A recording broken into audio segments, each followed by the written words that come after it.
कैराना दौरे पर सीएम योगी आदित्यनाथ। पलायन के बाद लौटे परिवारों से मिलेगा उत्तर प्रदेश चुनाव में पलायन मुद्दा है।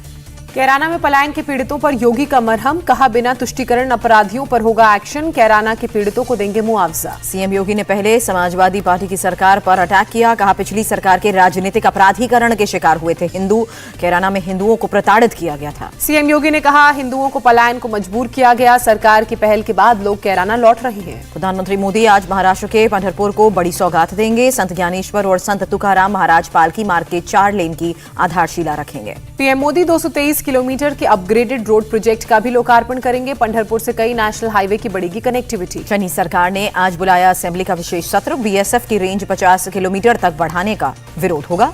विधानसभा के विशेष सत्र में कृषि कानूनों को रद्द कराने के लिए भी प्रस्ताव पारित होगा। चन्नी ने कहा केंद्र नहीं माना तो रद्द करेंगे कानून। मनीष तिवारी ने अपनी ही पंजाब सरकार पर सवाल उठाए, पूछा बीएसएफ अधिकार क्षेत्र संबंधी अधिसूचना को क्यों नहीं दी चुनौती। कांग्रेस नेता नवजोत सिंह सिद्धू ने चन्नी सरकार पर बोला हमला, बेअदबी केस में इंसाफ की जगह दोषियों की ढाल बन गए पहरेदार। नवजोत सिंह सिद्धू ने फिर खोला चन्नी सरकार के खिलाफ मोर्चा, कहा एक ने बादल को क्लीन चिट दी, दूसरे ने सुमेध सैनी को ब्लैंकेट बेल। सिद्धू ने नशा तस्करी पर एसटीएफ की रिपोर्ट सार्वजनिक करने को कहा, बोले हम क्या छिपा रहे हैं, किस बात से घबरा रहे हैं। मुंबई क्रूज ड्रग्स केस में एक्शन में एनसीबी की विजिलेंस टीम, क्रूज टर्मिनल सहित 3 जगहों पर सबूत जुटाने के लिए पहुंची एनसीबी की टीम। इससे पहले मुंबई के ताड़देव इलाके में पहुंची थी एनसीबी की विजिलेंस टीम। केपी गोसावी के बॉडीगार्ड प्रभाकर सेल ने यहां पर 50 लाख रुपए दिए जाने की बात कही थी। लोअर परेल इलाके में भी पहुंची एनसीबी की विजिलेंस टीम। शाहरुख खान की मैनेजर पूजा डडलानी की केपी गोसावी और सैम डिसूजा से मीटिंग होने का दावा। ड्रग्स केस में एनसीबी के जांच डायरेक्टर जनरल का बयान, कहा मुंबई में आज कई जगहों पर की गई जांच, सबूत जुटाने के लिए कड़ा जोड़ना जरूरी। बीजेपी नेता मोहित कंबोज के आरोपों पर बोले मंत्री असलम शेख, महाराष्ट्र सरकार को बदनाम करने की साजिश कर रहे हैं बीजेपी के नेता। असलम शेख की सफाई, कहा काशिफ खान ने मुझे निमंत्रण भेजा लेकिन मैं उससे नहीं जानता। असलम शेख ने कहा मंत्री होने के नाते मेरे पास सैकड़ों निमंत्रण आते हैं, काशिफ ने कब कॉल किया मुझे याद नहीं। असलम शेख ने पूरे मामले से झाड़ा पल्ला, कहा मुझसे लोग संपर्क करते रहते हैं, एजेंसी जांच करे और सच बताए। काशिफ खान का नाम लेकर नवाब मलिक ने बीजेपी और समीर वानखेड़े पर लगाए गंभीर आरोप, कहा काशिफ के जरिए मंत्रियों के बच्चों को फंसाने की साजिश रची गई। नवाब मलिक ने कहा कई मंत्रियों को फोन पर टैप किया जाता था, आर्यन खान को भी ट्रैप कर क्रूज पर लाया गया था। मोहित कंबोज ने नवाब मलिक को जवाब दिया, कहा नवाब मलिक को हाई प्रोफाइल लोगों के बच्चों को फंसाने की साजिश की कैसे जानकारी मिली, पूछा क्या सारे मंत्रियों के रिश्ते ड्रग पैडलर से हैं। मुंबई क्रूज ड्रग्स केस में आज फिर नवाब मलिक ने समीर वानखेड़े पर नया आरोप लगाया, पूछा क्या समीर के रिश्तेदार हर्षदा रेडकर ड्रग्स का बिजनेस करती हैं। नवाब मलिक ने कहा हर्षदा रेडकर का एक केस पुणे की अदालत में पेंडिंग है। मलिक ने केस से जुड़े कुछ डिटेल्स भी ट्विटर पर शेयर किए। नवाब मलिक के आरोपों का जवाब देंगी समीर वानखेड़े की पत्नी क्रांति रेडकर, बहन पर लगे आरोपों पर 2 बजे करेंगी प्रेस कॉन्फ्रेंस। नवाब मलिक के आरोपों पर बोले समीर वानखेड़े, 2017 में हुई थी क्रांति रेडकर से शादी, साल 2008 में हुए इस केस से मेरा कोई लेना देना नहीं। सुधीर मुनगंटीवार का उद्धव सरकार पर हमला, कहा महाविकास अघाड़ी की सरकार महाविकृत अघाड़ी की सरकार बनी, अब ड्रग माफियाओं को बचाने में लगी। बीजेपी नेता राम कदम ने महाराष्ट्र सरकार से सवाल पूछा, सरकार के मंत्री के पास कहां से आए ऑडियो क्लिप, क्या अवैध रूप से एनसीबी ऑफिसर्स की फोन रिकॉर्ड टैपिंग कर रही है महाराष्ट्र सरकार। आज एनसीबी के सामने पेश हो सकते हैं आर्यन खान, कल तबीयत खराब होने की वजह से नहीं हुए थे पेश। एसआईटी ने आर्यन को पूछताछ के लिए भेजा था समन, एनसीबी की एसआईटी 6 मामलों की कर रही है जांच। एनसीबी ने आज प्रभाकर सैल को फिर पूछताछ के लिए बुलाया, कई समन के बाद भी हाजिर नहीं हुआ है प्रभाकर, वानखेड़े पर लगाए थे आरोप। क्रूज ड्रग्स केस में एनसीबी ने अरबाज मर्चेंट और अचित कुमार का बयान दर्ज किया, अरबाज से 9 घंटे पूछताछ हुई। ज्ञानदेव वानखेड़े मानहानि केस में बॉम्बे हाईकोर्ट में सुनवाई टली, 10 नवंबर को होगी अगली सुनवाई। जज ने नवाब मलिक के वकील को कल रिप्लाई फाइल करने को कहा। लखीमपुर खीरी मामले पर सुप्रीम कोर्ट में टली सुनवाई, शुक्रवार को अगली सुनवाई होगी। मुख्य न्यायाधीश ने यूपी सरकार को लगाई फटकार, कहा जैसा हम चाहते हैं वैसा नहीं चल रही है जांच, राज्य की जुडिशियल कमेटी पर नहीं है भरोसा। सुप्रीम कोर्ट ने लखीमपुर हिंसा की जांच की निगरानी के लिए हाईकोर्ट के पूर्व जज की नियुक्ति का दिया सुझाव, पंजाब हरियाणा हाईकोर्ट के रिटायर्ड जस्टिस रंजीत सिंह का नाम सुझाया। सुप्रीम कोर्ट ने यूपी सरकार के नए स्टेटस रिपोर्ट पर खड़े किए कई सवाल, कहा 10 दिन ज्यादा देने के बावजूद स्टेटस रिपोर्ट में कुछ नया नहीं, अभी तक लैब रिपोर्ट्स भी नहीं दी गई। सुप्रीम कोर्ट ने राज्य सरकार के वकील से सवाल किया, पूछा सिर्फ आरोपी आशीष मिश्रा का मोबाइल सीज किया गया, बाकी आरोपियों की क्यों नहीं। सुप्रीम कोर्ट ने यूपी पुलिस को फटकार, कहा तीनों एफआईआर की अलग अलग होनी चाहिए जांच, एक एफआईआर के सबूतों और गवाहों को दूसरे में इस्तेमाल किया जा रहा है, ऐसा नहीं होना चाहिए। बंगाल में चुनाव के बाद हिंसा को लेकर कलकत्ता हाई कोर्ट ने सीबीआई और एसआईटी को आदेश दिया, 23 दिसंबर को मामले में नई जांच रिपोर्ट दाखिल करने को कहा। आज 94 साल के हुए लालकृष्ण आडवाणी, पीएम मोदी ने घर जाकर दी जन्मदिन की बधाई, फूलों का गुलदस्ता भी भेंट किया। आडवाणी का हाथ पकड़कर गादी तक ले गए प्रधानमंत्री मोदी, साथ बैठकर हालचाल जाना। लालकृष्ण आडवाणी ने पीएम मोदी के साथ केक काटा, तालियां बजाते नजर आए प्रधानमंत्री।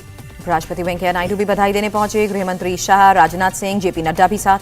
प्रियंका गांधी ने केंद्र सरकार से पूछा सवाल, कहा अगर नोटबंदी सफल थी तो भ्रष्टाचार खत्म क्यों नहीं हुआ, काला धन वापस क्यों नहीं आया। दिल्ली में 14 नवंबर को अलग त्रिपुरालैंड की मांग को लेकर प्रदर्शन, बीजेपी के सहयोगी indigenous peoples front of Tripura ने ऐलान किया। त्रिपुरा हिंसा पर राहुल गांधी का ट्वीट, त्रिपुरा जल रहा है, यूएपीए से सच नहीं छिपाया जा सकता। सीएम केजरीवाल के गोवा दौरे का दूसरा दिन, कहा गोवा के हर गांव में खुलवाएंगे स्कूल और मोहल्ला क्लिनिक, आपकी सरकार बनी तो फ्री बिजली भी देंगे। सीएम केजरीवाल ने कहा हम रोजगार देंगे और रोजगार नहीं देने तक हर महीने देंगे 3000 रुपए का महंगाई भत्ता। बीजेपी में शामिल हुए मणिपुर के पूर्व कांग्रेस विधायक राजकुमार इमो सिंह और यामथोंग हाउकिप।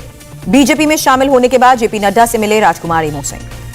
रोहतक में किसानों की महापंचायत के बाद बोले गुरनाम सिंह चढ़ूनी, मंगलवार की बैठक में 26 नवंबर को संसद कूच और प्रधानमंत्री निवास का घेराव करने का रखेंगे प्रस्ताव। गुरनाम सिंह चढ़ूनी ने कहा हरियाणा किसान मोर्चा ने संसद कूच और प्रधानमंत्री निवास के घेराव का प्रस्ताव किया पास, संयुक्त किसान मोर्चा आखिरी फैसला लेगा। राष्ट्रपति भवन में पद्म पुरस्कार विजेताओं को किया गया सम्मानित, आज 2020 के लिए 141 लोगों को पद्म पुरस्कार, सुषमा स्वराज, अरुण जेटली, जॉर्ज फर्नांडिस को मरणोपरांत पद्म विभूषण।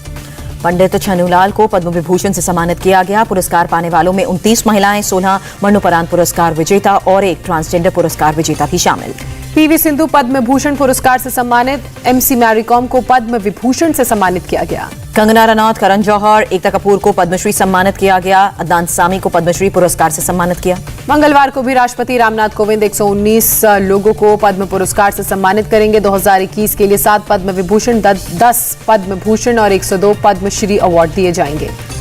छत्तीसगढ़ के सुकमा में सीआरपीएफ कैंप में एक जवान ने अपने ही साथियों पर फायरिंग की, 4 जवानों की मौत हुई, 3 घायल। 2 घायल जवानों को इलाज के लिए रायपुर भेजा गया। सीआरपीएफ की 50वीं बटालियन के फायरिंग में मरने वाले थे जवान। श्रीनगर के बाटमालू में आतंकी हमला, आतंकियों ने पुलिसकर्मी की गोली मारकर हत्या की। दिल्ली की हवा आज तीसरे दिन भी गंभीर स्थिति में, एयर क्वालिटी इंडेक्स 432 के पार। दिल्ली एनसीआर में प्रदूषण का प्रकोप जारी, डॉक्टर्स ने सांस की समस्या वाले मरीजों को सलाह दी बिना मास्क बाहर न निकलें। नहीं सुधर रही दिल्ली की हवा और पानी, जहरीली हवा में सांस लेने को मजबूर दिल्लीवासी, गंभीर श्रेणी में पहुंची हवा की गुणवत्ता। दिल्ली एनसीआर में बिगड़ती एयर क्वालिटी ने बढ़ाई टेंशन, नोएडा गाजियाबाद में भी धुंध छाई। दिल्ली में जहरीली झाग के बीच श्रद्धालुओं ने यमुना नदी में किया स्नान, जहरीली झाग के बीच छठ मनाने को मजबूर लोग। कालिंदी कुंज घाट पर नाव में सवार हुए बीजेपी सांसद मनोज तिवारी, कहा दिल्ली सरकार ने यमुना साफ करने का झूठा दावा किया, मामले में संज्ञान ले सुप्रीम कोर्ट। आज नहाए खाए के साथ छठ पूजा की शुरुआत, 10 नवंबर को सांध्य अर्घ और 11 नवंबर को दिया जाएगा सुबह का अर्घ। छठ पूजा के लिए तैयार दिल्ली के घाट, आज नहाए खाए के साथ छठ पूजा की शुरुआत। दिल्ली में छठ पूजा पर सियासत तेज हुई, सीएम केजरीवाल को चुनौती देकर छठ मनाने आईटीओ घाट पहुंचे प्रवेश वर्मा, कल कहा था दम है तो रोक कर दिखाएं। प्रवेश वर्मा ने कहा पूर्वांचल के लोगों ने सीएम केजरीवाल को दिलाई जीत, अब उन्हें ही छठ पूजा करने से रोका जा रहा है। नहाए खाए के मौके पर पटना के घाटों पर लगी लोगों की भीड़, श्रद्धालुओं ने गंगा नदी में लगाई आस्था की डुबकी। चेन्नई में भारी बारिश से लोगों के घर में पानी घुसा, सड़कें भी जलमग्न हुई। चेन्नई के केके नगर में घुटने तक भरा पानी, अन्ना नगर में भी कई इलाकों में बाढ़ जैसे हालात। तमिलनाडु के तिरुचिरापल्ली में बारिश के बाद पानी भरा, जल भराव से ट्रैफिक भी प्रभावित। रामेश्वरम में लगातार बारिश से लोगों को परेशानी, घरों से निकलना लोगों का मुश्किल। मदुरई में भारी बारिश का अलर्ट, एनडीआरएफ जवानों की 2 टीमों को तैनात किया गया। तमिलनाडु के बारिश प्रभावित इलाकों में पहुंचे सीएम एमके स्टालिन, बारिश प्रभावित इलाकों में लोगों का हालचाल जाना, जरूरी सामान बांटा। पुडुचेरी में भारी बारिश के बाद जल भराव, आने जाने वाले लोगों को दिक्कत, पूरे दिन भारी बारिश की भी आशंका। यूपी के संभल में किसानों पर बारिश की मार, भारी बारिश के चलते खराब हुई फसल। ईडी ने बीएसपी विधायक मुख्तार अंसारी से बांदा जेल में 6 घंटे पूछताछ की, सरकारी जमीन पर अवैध कब्जा कर करोड़ों की कमाई का आरोप। माफिया अतीक अहमद से ने भी ईडी सबरामली जेल में पूछताछ की गई, 16 बेनामी कंपनियों के कागजात बरामद किए गए। यूपी के बलिया में नाबालिग से रेप, पुलिस ने पॉक्सो एक्ट के तहत आरोपी को गिरफ्तार किया। यूपी के चित्रकूट में पुलिस का एक्शन, फरार चल रहे एक अपराधी को गिरफ्तार कर जेल भेजा। यूपी के उन्नाव में पत्नी की हत्या के आरोप में पति गिरफ्तार, हत्या में शामिल चाकू भी बरामद हुआ। यूपी के बुलंदशहर में 25,000 का इनामी हिस्ट्री शीटर बदमाश गिरफ्तार, पशु चोरी की घटना के बाद से था फरार। देश में कोरोना के 11,451 नए मामले, 24 घंटे में 266 लोगों ने दम तोड़ा। पुडुचेरी में आज और कल बंद रहेंगे 9वीं से लेकर 12वीं तक के स्कूल, मूसलाधार बारिश के चलते फैसला। अमेरिका के रक्षा मंत्रालय पेंटागन की रिपोर्ट में खुलासा, 2049 तक अपनी मिलिट्री को वर्ल्ड क्लास बनाना चाहता है चीन। सूडान में तख्ता पलट के खिलाफ लोगों का प्रदर्शन, सुरक्षा बलों ने प्रदर्शनकारियों पर दागे आंसू गैस के गोले, 113 प्रदर्शनकारियों को गिरफ्तार किया। स्पेन के ला पाल्मा में ज्वालामुखी से लगातार निकल रहा है लावा, आसपास के इलाकों में भी राख फैली। चीन के उत्तरी इलाके में बर्फीले तूफान का कहर, कई जगहों पर सड़क बंद। मेक्सिको में बड़ा हादसा, आपस में टकराई कई गाड़ियां, 15 लोगों की जान गई। नामीबिया के मैच से पहले भारतीय टीम ने रद्द किया प्रैक्टिस सेशन। आज खेला जाएगा दोनों टीमों के बीच मुकाबला। वर्ल्ड कप टूर्नामेंट के बीच बॉलिंग कोच भरत अरुण का बड़ा बयान, वर्ल्ड कप में मिली हार की वजह आईपीएल को ठहराया। T20 वर्ल्ड कप में न्यूजीलैंड ने अफगानिस्तान को 6 विकेट से हराया। भारत की सेमीफाइनल में जाने की उम्मीद खत्म। T20 वर्ल्ड कप में पाकिस्तान ने स्कॉटलैंड को 72 रन से हराया। दूसरे ग्रुप में 10 अंक के साथ टॉप पर रही टीम। रिटायरमेंट को लेकर क्रिस गेल ने दिया बड़ा बयान, कहा एक और वर्ल्ड कप खेलना पसंद करूंगा। अक्षय और कैटरीना की फिल्म सूर्यवंशी ने तहलका मचाया। दूसरे दिन भी 26 करोड़ से ज्यादा की कमाई। और प्रियंका चोपड़ा और निक जोनस ने सेट किया न्यू ट्रेंड, नए घर में फ्रेम कराया अपना गठबंधन।